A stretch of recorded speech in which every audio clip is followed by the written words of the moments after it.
నమస్తే, నేను లక్ష్మణ్. తెలంగాణ రాష్ట్రంలో కాంగ్రెస్ ప్రభుత్వం ఏర్పడినాటి నుంచి అనేక సంస్కరణల దిశగా అడుగులు వేస్తున్న క్రమంలో ఇప్పుడు ధర్నీ పోర్టల్ ఫోకస్ కనిపిస్తుంది. దానిపైన ఫోకస్ పెట్టినట్టుగా కనిపిస్తుంది. అయితే ధర్నీ పోర్టల్ అంటే ఏంటి? ధర్నీ పోర్టల్ స్థానంలో భూమాత అని కాంగ్రెస్ ప్రభుత్వం తీసుకురాబోతున్న ఆ కొత్త పోర్టల్ విధి విధానాలు ఎలా ఉంటాయి? అనేక అంశాలపైన మనతో మాట్లాడటానికి ప్రముఖ రాజకీయ విశ్లేషకులు మధుసూదన్ రెడ్డి గారు మనతో అందుబాటులో ఉన్నారు. ఆయనతో మాట్లాడే ప్రయత్నం చేద్దాం. సార్ నమస్తే అండి. నమస్తే లక్ష్మణ్.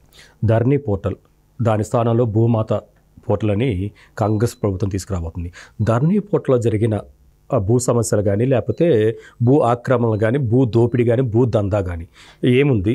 ఇప్పుడు భూమాత ద్వారా ఏం తీసుకురాబోతున్నారంటే ఏం చెప్తారు? ఇక్కడ ఏం లేదు లక్ష్మణ్, మనకి భారతదేశం వ్యాప్తంగా కూడా బ్రిటిష్ ఇండియా గురించి తెలియకుండా మనం ఈ భూ సమస్యని పరిష్కరించలేము. మింటో మార్లే సంస్కరణ ఫలితంగా 1905లో బ్రిటిష్ ఇండియాలో ఒక సర్వే చేసి 1908లో 1908 డిగ్లాట్ అంటారు. ఓకే, అర్థమవుతుందా? అప్పుడు ఒక డాక్యుమెంట్ బ్రిటిష్ ఇండియా అంటే ఎక్కడైతే బ్రిటిష్ వాళ్ళు రూలింగ్ చేస్తున్నారో అప్పుడు ఈ సర్వే చేసి ఒక రికార్డు తయారు చేశారు. సర్వే అద్దురాళ్ళు కూడా బాతాళ్ళు. ఇప్పుడు ఆంధ్రప్రదేశ్, తమిళనాడు అంటే బ్రిటిష్ ఇండియాలో ఉన్న భూభాగంలో సమస్య లేదు, భూ సమస్యలు లేవన్నమాట. అక్కడ క్లియర్ కట్గా బ్రిటిష్ వాళ్ళు ఏ భూమి ఏంది అంటే గ్రామనత్తం అంటే ఏంది, గ్రామకంఠం అంటే ఏంది, పశువుల మేతపురం కంటే శ్మశానం భూములేంటి, వాగుల భూములేంటి, ఇట్లా కొండల భూములేంటి, కొండపారం భూకేంటి, అట్లా క్లియర్గా ఉంది రికార్డు ఆంధ్రప్రదేశ్. అయితే ఈ తెలంగాణకు వచ్చేసరికి భౌగోళికంగా ఇది నిజాం నవాబు కింద ఉన్నది. ఈ నైజాం నవాబు కింద ఉన్న తర్వాత భూమి మొత్తం కూడా భూమి అనేది ఎవరికి హక్కు కాదు. అది ఈ భూమి అంతా కూడా రాజు ప్రభువు కింద ఉండేది. కేవలం చేసుకునేటటువంటి హక్కు మాత్రమే ప్రజలకు ఉండేది. ఓకే. అయితే నవాబు పరిపాలన కాలంలో జరిగినటువంటి వ్యవస్థ ఏదైతే ఉందో కొంతమంది దొరలు ఉండేవాళ్ళు. దొరలు, దేశముక్కులు, దేశపాండేలు అంటే ముగ్గురు గుర్తుపెట్టుకోవాలి మనం. దొరలు, దేశముక్కులు, దేశపాండేలు. వీళ్ళు ముగ్గురు ఏంటంటే ఒక్కొక్క ప్రాంతానికి నిజాం నవాబు కింద వీళ్ళు ఆ భూములు చూసుకుంటూ అక్కడ శిస్తువులు వసూలు చేస్తూ రాజుకి పంపిస్తున్నటువంటి భూమి ఇలా ఉంది. ఓకే. ఈ పరిమాణ క్రమంలో ఏం జరిగిందంటే దేశానికి స్వతంత్రం వచ్చింది. భారతదేశానికి 1947 ఆగస్టు 15 స్వాతంత్రం వచ్చింది. కానీ సంవత్సరం తర్వాత 1948 సెప్టెంబర్ 17 తెలంగాణకి స్వతంత్రం వచ్చింది. అప్పుడు ఈ భూములన్నీ ఉన్నాయి కదా, ఈ భూములన్నీ ఎవరి? ఒకటి రాజు పేరు మీద ఉన్నాయి, భూముల మీద రైతులు ఉన్నారు, వందల వేల ఎకరాలు జమీందారులు వీళ్ళందరూ కబ్జా చేస్తున్నారు. కాబట్టి అప్పుడు 1948లో పుచ్చలపల్లి సుందరయ్య గారి నాయకత్వంలో తెలంగాణ రైతాంగ సాయుధ పోరాటాన్ని సృష్టించడం జరిగింది. ఆయన సింహపూర్ సీమ ముద్దుబిడ్డైన పుచ్చలపల్లి సుందరరామయ్య గారు, బద్దం ఎల్లారెడ్డి గారు, రావి నారాయణ రెడ్డి గారు వీళ్ళందరికీ చేసి కమ్యూనిస్టు ఉద్యమంలో అప్పుడు ఈ తెలంగాణలో పల్లెల్లో ఉన్నటువంటి దొరలు, దేశముక్కులు, దేశపాండేలు వీళ్ళందరూ ఏం చేశారంటే ఈ అన్నల దెబ్బకు తట్టుకోలేక, నక్సలైట్ ఉద్యమానానికి తట్టుకోలేక అక్కడ వదిలేసి బతుకు జీవుడా అంటూ హైదరాబాదు వచ్చేసారు. అక్కడ వదిలేసి భూములు వదిలేసి. ఓకే. అప్పుడు అన్నలు ఏదైతే భూములు పెంచారో ఆ భూములు తెలంగాణ పౌరులందరూ వ్యవసాయం చేసుకుంటా ఉన్నారన్నమాట. ఓకే, అర్థమవుతుందా?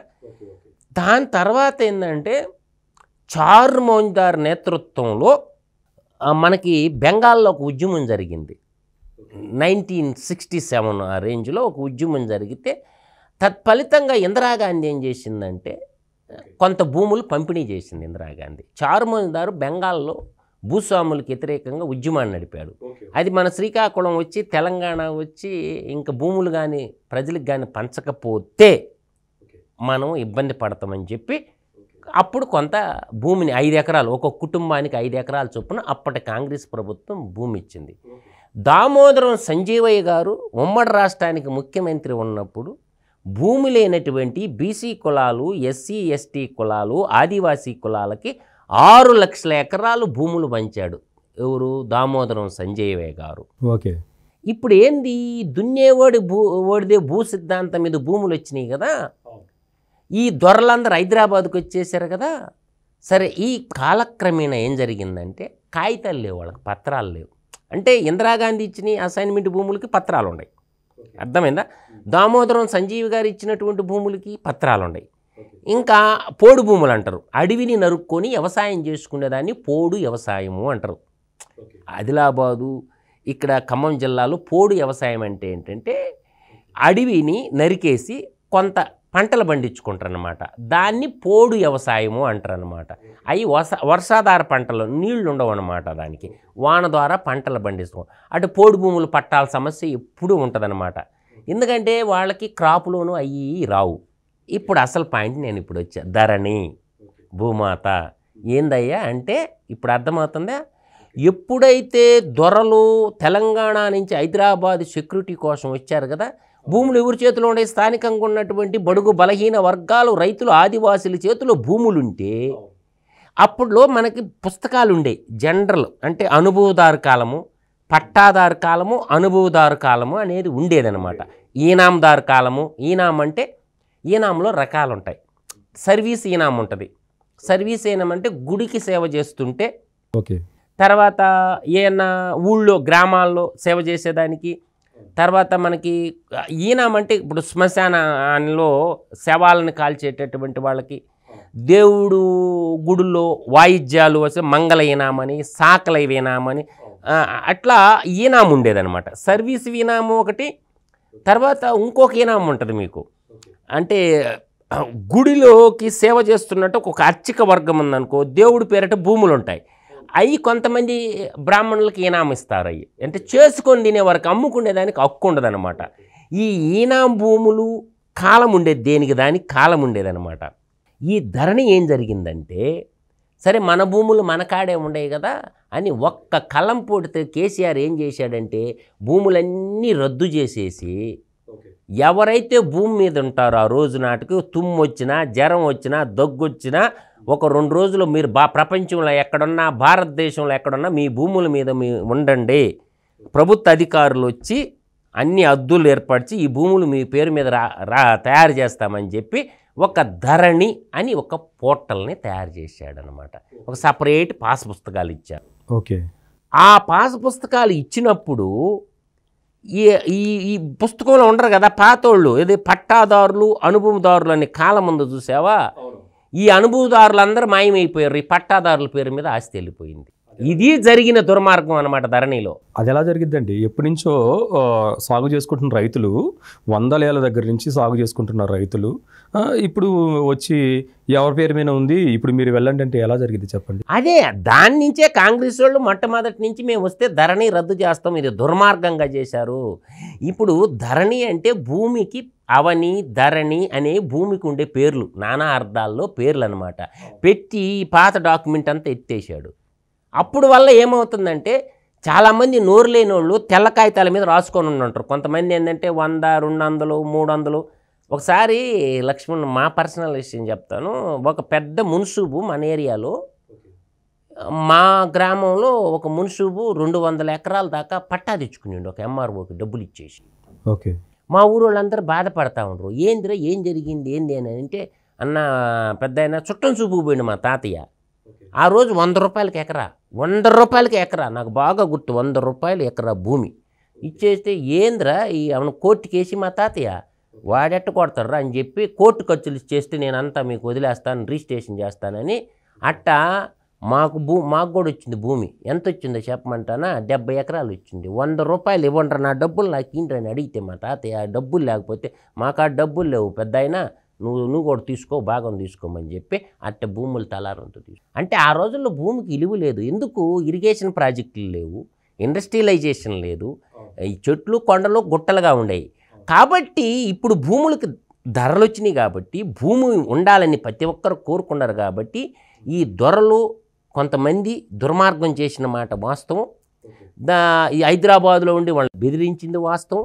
కాబట్టి దీని మీద సమగ్రమైనటువంటి సర్వే చేసి ఎవరైతే తర్వాత భూపరిమితి చట్టం కూడా ఉంది లక్ష్మణ్. ఒక కుటుంబానికి 54 ఎకరాలు మించి ఉండకూడదు అనేది మన భారత చట్టాల ప్రకారం చెప్తున్నాం. మనకి ఎంత? 54 ఎకరాలు ఒక కుటుంబానికి. కుటుంబం అంటే క్రైటీరియా ఏం చెప్పిండు? భార్య, భర్త, 2 పిల్లలు.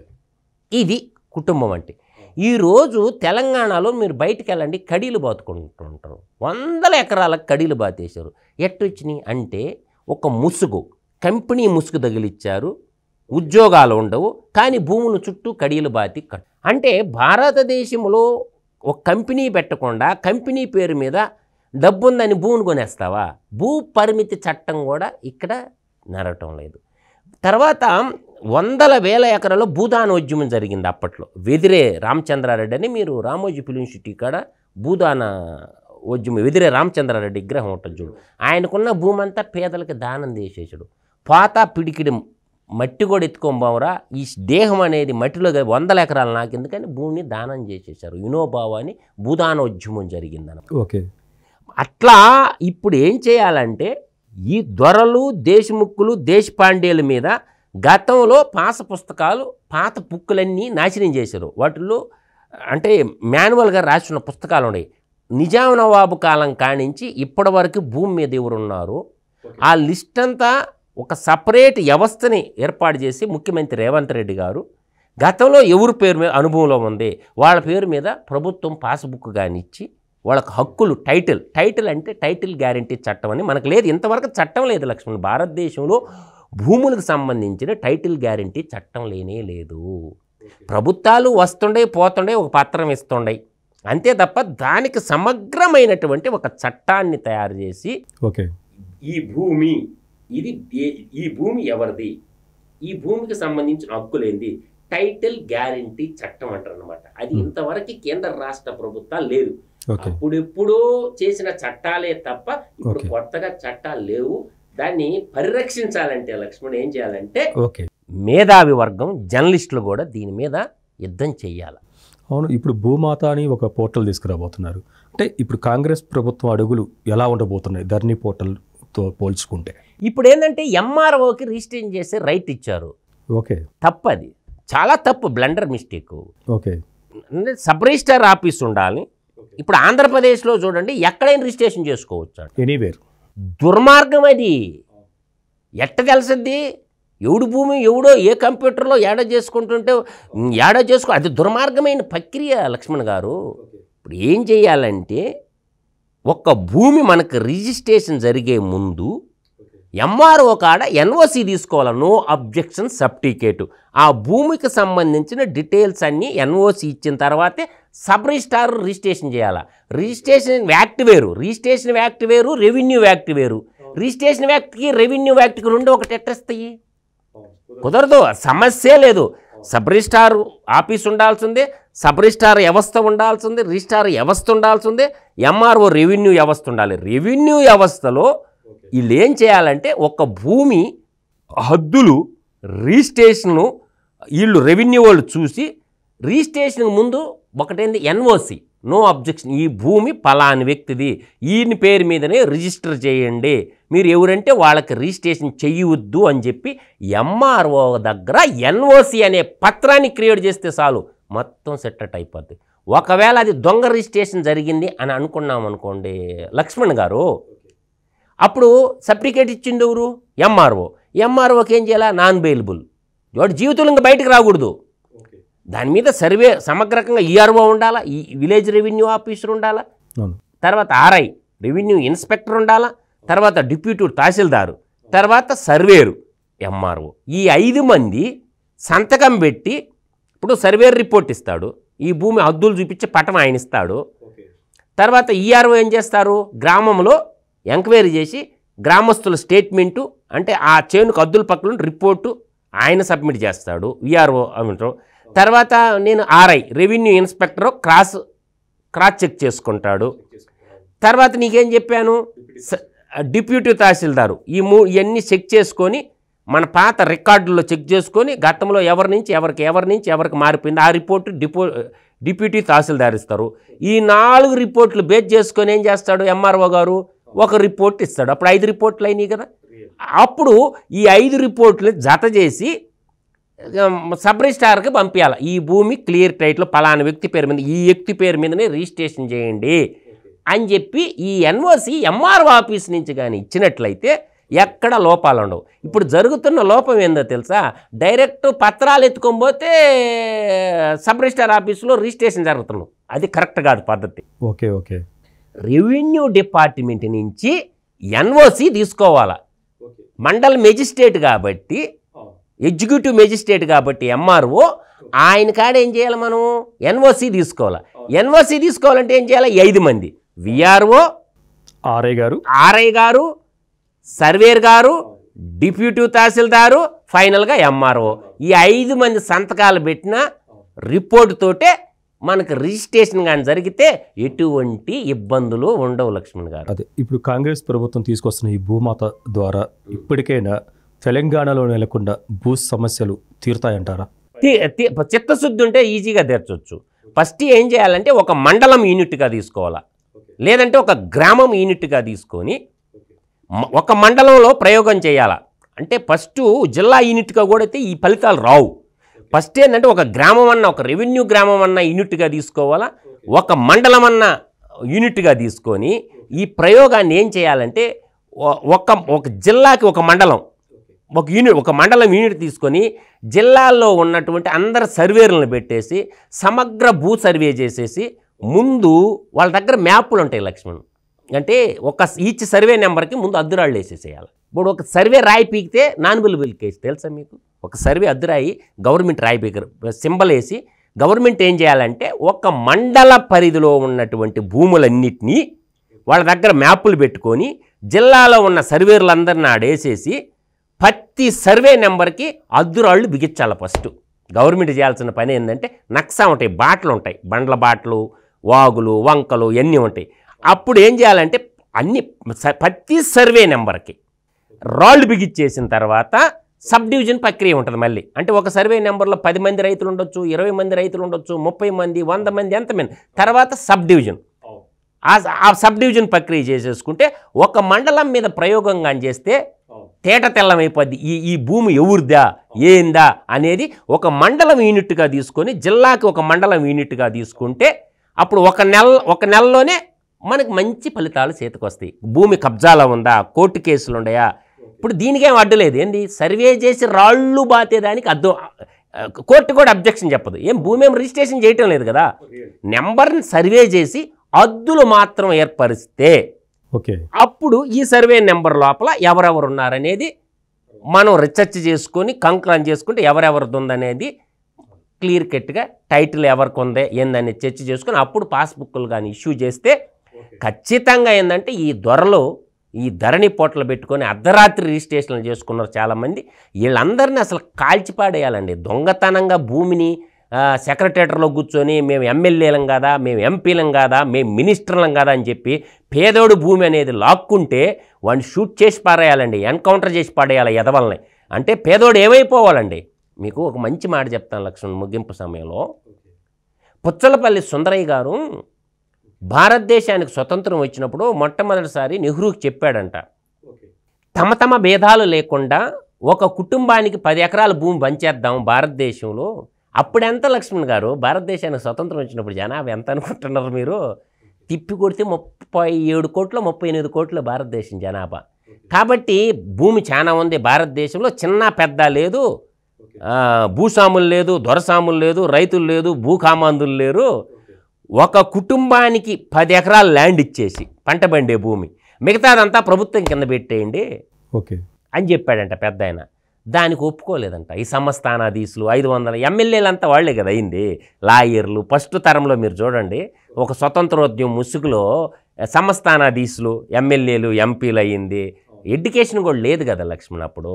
కాకపోతే ఈ మోతుబారులు వాళ్ళందరూ ఎమ్మెల్యేలు, ఎంపీలు నయా వ్యవస్థకి ఆ రోజు సుందరయ్య చెప్పిన గారి మాట కానీ నుంటే ఏది, ఒక కుటుంబానికి 10 ఎకరాలు ఇచ్చేసి అందరికి భూమి వచ్చి ఉండేది, ఇంకా భూమి బోలుడు మిగిలిపోయి ఉండేది. అప్పుడు ఈక్వాలిటీ అనేది ఏర్పడిపోయి ఉండేది. కాబట్టి ఇప్పుడైనా ముఖ్యమంత్రులు సమగ్ర సర్వే చేసి ప్రజలందరూ ఎవరు భూములు వాళ్ళకి సత్వరం కాకపోతే ఇంకో పని కూడా చేయొచ్చు లక్ష్మణ్.